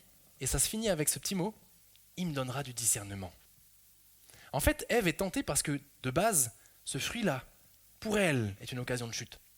Vous me suivez ? Et on parle de tentation parce que sa convoitise l'amène plus loin dans le processus. Et donc là, on parle de tentation. Mais alors dans ce cas, la tentation de Jésus au désert, comment est-ce possible, lui qui n'a pas convoité et qui n'a jamais péché ? Eh bien simplement, et c'est ce que Pasteur Mercioni a fait comme nuance, et il l'a très bien fait il y a quelques semaines pour ceux qui étaient là. Une tentation suppose, et désolé pour tout le jargon biblique que je vais détruire là d'un revers de main, mais une tentation suppose une convoitise. Au sens théologique, le mot tentation suppose que je suis attiré par ça et je suis amorcé, harponné. Une mise à l'épreuve, c'est autre chose. Jésus est mis à l'épreuve dans le désert parce que Jésus, même si beaucoup de versions disent tentation aujourd'hui, plusieurs versions disent mise à l'épreuve, plus ou moins à juste titre d'après moi. Une mise à l'épreuve n'implique pas une convoitise de la part de la personne concernée. Jésus n'a pas convoité ce que le diable lui propose. Vous savez quelle est la différence ? La différence, c'est que Ève, et ça parle de moi, peut-être de certains d'entre nous ce matin, Ève va nuancer et relativiser les propos de Dieu en écoutant ce que le serpent va faire, alors que Jésus va exposer explicitement la parole de Dieu. Vous voyez la nuance ? Et j'accuse personne, je ne connais personne, mais ô combien moi je suis concerné par ça. On a des choses qui sont écrites noir sur blanc dans la parole. Noir sur blanc. Et puis parce que l'enclos est un peu trop serré, on négocie un peu avec Dieu, et puis finalement on tombe dans ce qu'on appelle le relativisme spirituel. Je relativise un peu ce que Dieu a dit, tranquille, je vais gérer. Et ce relativisme spirituel, dont Ève a fait preuve, alors que Jésus, lui, n'en a pas fait preuve, donne lieu à de la confusion. La confusion spirituelle, le diable s'en délecte. L'Église aujourd'hui, avec un E majuscule, fait face à un des plus gros dangers qu'elle n'a jamais affronté. Un danger moins visible que la persécution des siècles précédents. La confusion liée au relativisme et au libéralisme spirituel. Et ça, c'est aussi tout à chacun, libre à chacun de veiller sur ça. Mais je crois que Dieu nous parle ce matin à dire, ok, je veux veiller sur les clôtures qui sont les miennes. Peut-être qu'il y a eu parfois des erreurs, des dépassements de clôture, ça a été mon cas. Et on n'est pas fiers de ça. Ce matin, Dieu nous appelle. Oh, quelle est ma clôture ? Je veux chérir cette clôture. Et une fois que je suis dans cette clôture, je suis en paix, en harmonie avec Dieu. Je ne négocie pas avec Dieu. Je ne veux plus laisser la place à la confusion. Je ne relativise pas la parole de Dieu comme Ève va le faire. Mais je vais être comme Jésus et dire, la parole dit, j'accomplis. Et il y a une paix spirituelle qui s'en dégage. Vous êtes d'accord avec ça ? Quand on obéit au Seigneur, il y a une paix qui est incomparable, qui s'en dégage. On l'analyse très rapidement, cette confusion spirituelle. L'ennemi, le serpent, parle à Ève et il joue sur les mots. Et ça, c'est extraordinaire, je ne l'avais jamais remarqué, j'en ai beaucoup parlé avec Mercioni cette semaine. Il va jouer sur les mots. C'est pour ça qu'il fait du sur-mesure. Combien sont d'accord pour dire que si le diable était arrivé avec un mensonge gros comme un camion devant Ève, elle ne serait pas tombée dedans ? Mais en fait, il va mélanger un mensonge fondamental dans 4 ou 5 vérités. Il est doué. C'est pour ça que la Bible le présente comme le plus rusé des animaux de la campagne. D'ailleurs, vous avez vu, c'est le seul qui a réussi à s'infiltrer. il est doué. Et dans cette confusion, il commence en disant « Dieu a-t-il réellement dit ?» Bon, il pose la question, il pousse Ève à réfléchir. Ça, c'est ce que le diable fait avec nous. Il nous pousse dans des réflexions, il nous pousse à relativiser. Et Ève répond. Et alors qu'elle répond, voici ce qu'il va dire. Au verset 4 et 5. « Vous ne mourrez pas. » C'est vrai ou c'est pas vrai? Question piège. Il leur dit « Vous ne mourrez pas. » Alors que Dieu a dit « Si vous en prenez, vous mourrez. » Et ouais, finalement il a raison mais il a tort. Ils ne mourront pas sur le champ, ils ne mourront pas physiquement, mais oui, à partir de là, ils ne seront plus immortels. Il y aura un cycle de la vie. Et spirituellement, il faudra payer quelque part, jusqu'à Jésus en tout cas, pour avoir une relation, une communion avec Dieu. Il y a une mort spirituelle dramatique qui prend place. Mais il joue sur les mots. Il joue sur les mots. Ensuite, il continue et il dit « Dieu le sait ». Et j'aime ce moment-là. Dieu le sait. Premièrement, il a raison. Dieu est omniscient. Dieu sait tout. Encore une fois, c'est une vérité. Et j'aime ce Dieu le sait parce que nous, ce Dieu le sait, moi en tout cas, parce que je veux m'accuser moi, parfois dans ma vie chrétienne, il m'a bercé d'illusions. Quand je sors de la clôture et que je me dis « Ah, Dieu sait quand même, il comprendra ». Vous me suivez? Dieu sait, il comprendra. Dieu sait, c'est rien de méchant. J'ai perdu trop de choses à négocier avec le Seigneur en se disant qu'il comprendrait. Je ne veux même plus chercher à ce qu'il comprenne ou pas. Je veux apprendre à aimer la clôture et à l'aimer lui pour ne plus négocier avec lui. Oh, c'est pas facile. Oh, c'est un chemin quotidien dans lequel j'ai encore beaucoup de travail et certainement qu'on est ensemble dans ça. Dieu sait, il va relativiser l'ennemi. Dieu le sait. Ensuite, il va dire « Vos yeux s'ouvriront ». Vrai ou pas vrai? Absolument vrai. Verset 7, leurs yeux s'ouvrirent. Encore une vérité. Et une fois qu'il termine, il dit ceci « Et vous serez comme des dieux qui connaissent ce qui est bon ou mauvais. » Je ne rentre pas dans le débat, mais « et vous serez comme des dieux », ça c'est une vérité aussi. Au sens hébraïque du terme, avec un D minuscule, l'homme à ce moment-là de l'histoire, c'est un dieu dans le sens où c'est le reflet de Dieu. C'est un dieu dans le sens où, dans son jardin, dans l'harmonie qui a été créée, il domine sur tout. C'est un dieu, au sens hébraïque du mot initialement choisi. C'est bel et bien un dieu. Mais la nuance, c'est la fin de la phrase. Dieu qui connaissent ce qui est bon ou mauvais. Et ça, c'est venu harponner, comme les poissons là. Ça, c'est venu harponner Ève. L'ennemi, dans tout son argumentaire si bien construit, finit par accrocher Ève. Tu seras pas juste un petit Dieu, tu seras comme Dieu. Et c'est venu choper Ève, puis Adam. Tu seras capable de plus. Tu seras l'égal de Dieu. Tu connaîtras tout, tu sauras tout et tu régneras sur tout. Il a mêlé un mensonge dans plein de petites vérités. Ce qui a attiré Ève et ce qui nous attire parfois, c'est la promesse d'être comme Dieu. En fait, l'orgueil qui est à l'origine de tout, c'est la promesse d'être comme Dieu. Vrai ou pas vrai? La promesse d'être plus, d'être mieux. La promesse d'être comme Dieu. Et donc, pour être comme Dieu, on veut dégager la clôture. Et on se dit qu'on sera plus libre à vouloir être comme lui. Et cette confusion, et je vais appeler juste Dany pour la fin du message à s'approcher, avant qu'on puisse prier ensemble. Restez bien avec moi. Hein. Je termine ici. Cette confusion, elle débouche, et combien de fois je l'ai vécu, cette confusion spirituelle qui s'est infiltrée, débouche sur de la honte. On a honte d'en parler, on a honte de le confesser, on a honte même d'y penser parfois, on préfère le mettre sous le tapis. Et c'est ce qu'ils vont faire, ils vont se tisser des pagnes pour dissimuler leur honte. Une fois qu'ils ont été trop loin, à leurs yeux, et qu'ils ont peur de la réprimande de Dieu, ils tissent des pagnes pour dissimuler. La confusion mène automatiquement à de la honte, on se sent pas bien, on se sent coupable, on se sent mal d'avoir trahi Dieu. Mais là où c'est magnifique, c'est que Dieu ne te condamne pas, il t'appelle dans ce jardin. Mais nous, on se sent trop indigne pour revenir dans le jardin qui est trop pur et trop beau. Et donc nous, au lieu de ça, on fait semblant devant Dieu et on se cache. On fait semblant que tout va bien. On fait semblant qu'on va gérer et que c'était une petite erreur. Dieu nous appelle ce matin également à faire sauter le pagne bien inutile à lui qui connaît toutes choses, à ne rien lui cacher. Rien ne vous oblige à me parler ou à parler à Pasteur Mercioni. Rien ne vous oblige, même si je pense que parfois c'est important d'avoir des personnes de confiance dans votre entourage, des pères et des frères et des sœurs et des mères dans la foi. Mais en tout cas à Dieu de confesser ce matin en disant « Seigneur, j'y arrive pas ». Et c'est vrai que je dissimulais. Je voulais pas mal faire, mais je dissimulais des choses.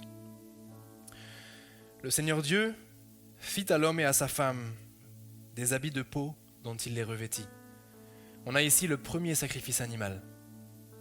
À cause de l'erreur d'Adam et Ève, Dieu va sacrifier un animal. Et à cause de l'erreur d'Adam et Ève, il va les couvrir. C'est la première fois que Dieu va couvrir la faute de l'homme. Et il le fait encore jusqu'à aujourd'hui avec nous. Il couvre nos fautes en Jésus. Il a couvert l'homme, il lui sacrifie un animal pour le couvrir, pour nous couvrir. Genèse 3, versets 8 à 10 nous dit ceci. Le soir, quand souffle la brise, l'homme et la femme entendirent le Seigneur se promener dans le jardin. Ils se cachèrent de lui au milieu des arbres. Le Seigneur Dieu appela l'homme et lui demanda « Où es-tu » L'homme répondit « Je t'ai entendu dans le jardin, j'ai eu peur, car je suis nu et je me suis caché. »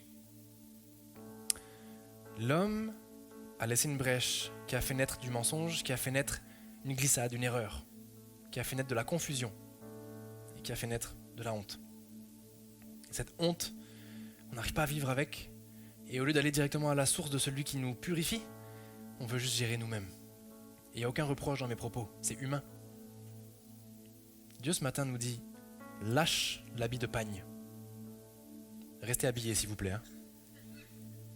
Mais lâche ce qui t'empêche d'aller juste entièrement dans sa présence. Lâche le pagne, il a mieux pour toi.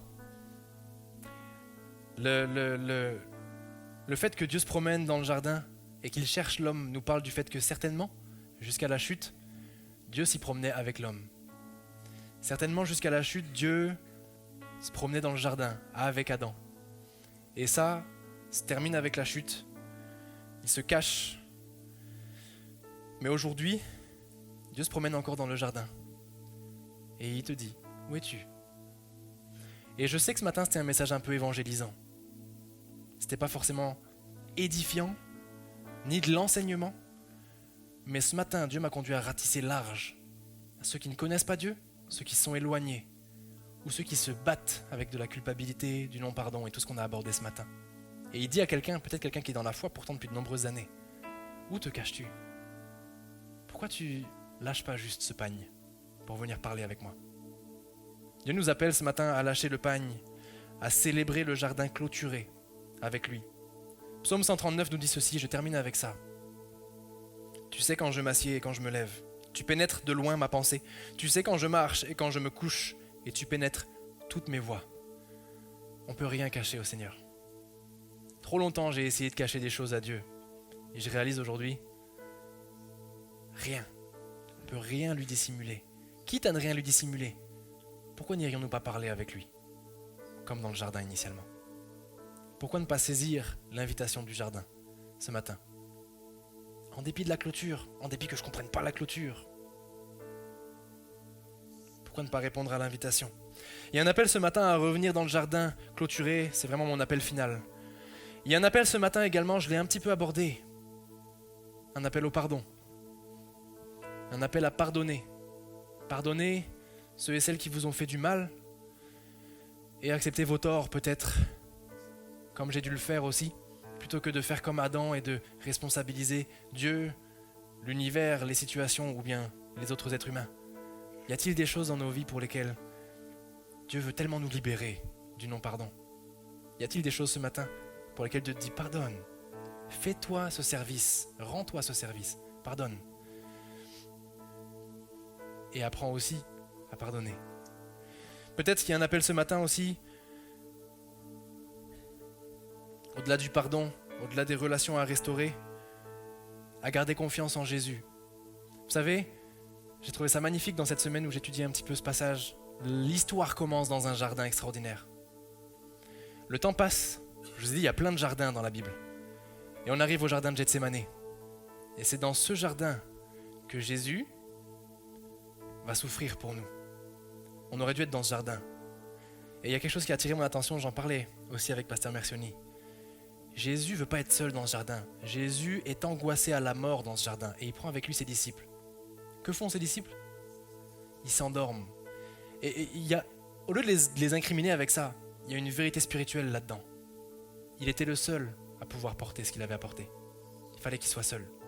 Jésus, l'arbre de vie en Éden n'est plus accessible. Jésus, en Gethsémane, souffre et il va ressusciter dans ce qu'on appelle le jardin de la résurrection, qui était un jardin clôturé également. Et dans ce jardin de la résurrection, il se révèle à nous. Puis, aujourd'hui, il nous prépare une place dans ce qu'on appelle le jardin, parce que paradis, paradeisos veut dire jardin. La Bible nous parle des jardins, du début à la fin. Dieu souhaite restaurer l'homme et il l'invite ce matin à nouveau dans son jardin. Il nous prépare une place. Le jardinier parfait. Adam a échoué comme jardinier. Mais Jésus, vous vous rappelez, dans le jardin de la résurrection, est apparu comme un jardinier. Lui, il n'a pas échoué. Et lui, il ne va pas échouer. La confusion de nos vies laisse place à des addictions. Et je sais que je touche à un sujet dangereux. Plus ou moins tous, à un moment de nos vies, on est ou on a été concernés. Et là, les addictions dressent de la confusion. Et les addictions nous font perdre confiance en Dieu. Mais le jardinier s'est réveillé. Et le jardinier prépare une place. Et le jardinier qu'il était a un plan. Même pour ceux et celles qui sont embourbés et harponnés dans leurs addictions. Ce matin, Dieu nous appelle tous dans sa présence, dans son jardin. S'il y a une addiction dans ta vie, pour un domaine ou un autre, peut-être la guérison est immédiate, peut-être ce ne sera pas le cas, mais dans tous les cas, il ne te condamne pas, il ne te juge pas, il ne te blâme pas, il a restauré tout un jardin pour toi. Son fils est mort pour toi. Il y a un appel du jardin ce matin, à restaurer une relation. L'arbre de vie est à nouveau disponible. Il ne faut pas être parfait. Il faut juste dire, ok, je suis un livre ouvert devant toi, Seigneur. J'ai besoin d'avancer, j'ai besoin de changer, j'y arrive pas tout seul. Mais rendez-vous dans le jardin. Amen. Est-ce qu'on peut fermer nos yeux simplement ensemble, l'Église Espoir ? Et j'aimerais prier simplement ce matin. Mais alors que je prie, vous avez certainement senti les différents axes d'appel que j'ai partagés. Le pardon, le non-pardon, les relations brisées, la faute rejetée, les addictions, la confusion, la culpabilité de nos erreurs passées. Toutes ces choses, certainement j'ai remué des choses ce matin qui peut-être, on aurait voulu que ce ne soit pas remué. C'est ce qui m'est arrivé moi aussi cette semaine. Mais je le fais dans un désir, et Dieu le fait dans un désir ce matin de dire, allez, laisse le pagne. Laisse le pagne, viens discuter dans le jardin. Jésus a payé pour ça. J'aimerais prier, et avant que je prie, s'il y a ne serait-ce qu'un axe qui a été quelque chose de perçant pour toi, de précis pour ta vie, alors j'aimerais simplement te proposer, plutôt que de venir sur le devant ce matin, de prendre une position, alors que nos yeux sont fermés, j'insiste vraiment là-dessus, mais j'aimerais t'inviter à te lever à ta place. Je sais que ça peut coûter, et c'est pas pour moi, mais plus dans un désir de « Ok Seigneur, je prends position, je me lève face à ce que j'ai laissé, la brèche que j'ai pu laisser dans ma vie. » Alors que nos yeux sont fermés, si l'un des axes t'a concerné, n'hésite pas à te lever ce matin à ta place, simplement. Et je ne vais pas, entre guillemets, t'afficher devant tout le monde, mais j'aimerais prier, que l'Église puisse prier pour ceux et celles qui se sont sentis concernés. Alors prends le temps ce matin de te lever si tu es concerné. Nos yeux sont fermés, il y a un respect dans ce moment. Vraiment, c'est quelque chose qui reste dans la confidentialité. Dieu vous voit, les personnes qui se lèvent ce matin au fur et à mesure. Dieu vous voit. Il voit sur la droite, au fond, devant, au milieu, sur ma gauche aussi. Dieu vous voit. Dieu voit ce pas de foi que vous faites, non pas pour moi, mais en disant, Seigneur, je reviens dans l'enclos, je reviens dans la clôture. Je laisse les pagnes. Dieu vous voit ici sur ma gauche. Je dresse une dernière fois l'appel alors que nos yeux sont fermés, vraiment, nos yeux restent fermés. Une personne qui veut se manifester et dire, Seigneur, je décide de pardonner, je décide d'aller de l'avant, je décide de te faire confiance, de chérir le cadre, même si je ne le comprends pas. Dieu vous voit au fond. J'aimerais prier. Nos yeux restent fermés. Et alors que nos yeux restent fermés, j'invite l'Église Espoir à prier avec moi pour nos frères et sœurs qui, ce matin, renouent avec le Seigneur, avec le jardinier parfait. Seigneur, merci pour ta présence ce matin. Merci parce que, au travers de nos mots, au travers de nos chants, au travers de nos échanges, nous savons que tu règnes et tu parles. Nous savons que dans nos interprétations bibliques qui parfois on fait tout ce qu'on peut, Seigneur, mais toi, ton esprit est souverain et il agit quand même. Merci parce que dans ces moments-là de prise de position, tu ne t'en vas pas. Tu es là et tu nous cherches dans le jardin. Tu dis, où es-tu ? Où es-tu ? Merci parce que tu tends la main, tu ne condamnes pas, tu ne juges pas, tu ne blâmes pas. Tu as envoyé ton fils mourir, souffrir dans un jardin, ressusciter dans un jardin. Et aujourd'hui, ton fils attend impatiemment que nous soyons réunis dans ce jardin parfait. Je prie pour mes frères et mes sœurs ce matin, nous prions ensemble pour ceux et celles ce matin qui ont compris ne serait-ce qu'un axe du message dans lequel tu les as travaillés. Avec toute ta bienveillance ce matin, Saint-Esprit. Nous prions, Seigneur, afin que tu puisses créer quelque chose de pérenne, une compréhension du cadre, et même si on ne le comprend pas, qu'on puisse le chérir, ce cadre, un amour du cadre, Seigneur. Donne-nous, Seigneur mon Dieu, donne-nous de comprendre aussi que nous sommes ton reflet, l'imago Dei. Donne-nous de réaliser à quel point tu nous aimes, malgré nos défaillances. Donne-nous de réaliser les plans et les projets spécifiques, les appels spécifiques que tu avais prévus pour chacun de nous. Donne-nous, Seigneur, ce matin la capacité de pardonner et d'accorder le pardon et de demander pardon nous aussi, Seigneur, lorsqu'il y a le besoin de ça. Travaille nos cœurs, Saint-Esprit, moi le premier, dans ces relations qui ont été brisées par nos fautes, c'est ma faute parfois. Au lieu de me morfondre, Seigneur, ce matin, je viens devant toi en te disant, Seigneur, pardonne-moi, mais relance-moi, relance-nous. Nous répondons à l'invitation du jardin, cette paix, cette harmonie. Seigneur, je te prie, nous prions aussi pour ceux et celles qui, de par la confusion qui s'est accentuée, la brèche qui s'est agrandie, souffrent de honte et d'addiction particulière. C'est si dur de se sortir de ces addictions. Nous prions là aussi, Seigneur, pour que ton esprit puisse faire quelque chose, là où nous, on ne peut rien faire.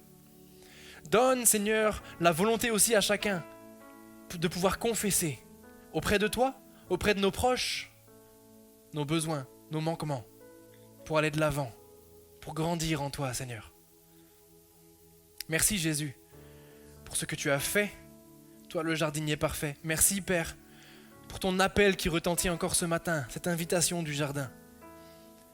Nous ne voulons pas nous décourager, Seigneur, de faire confiance, qu'il y ait un changement dans les vies à partir d'aujourd'hui, Seigneur mon Dieu. Dans le nom précieux de Jésus, nous prions, nous implorons ce nom que nous avons chanté, ce nom que nous avons célébré et qui a rendu possible l'invitation du jardin, celui qui a rendu accessible à nouveau l'arbre de vie. Dans le nom de Jésus, nous prions. Amen. Je vous invite à vous rasseoir. Est-ce qu'on peut, oui c'est vrai, remercier le Seigneur ce matin. Celui qui nous invite, celui qui n'attend pas que nous soyons parfaits, mais qui nous invite.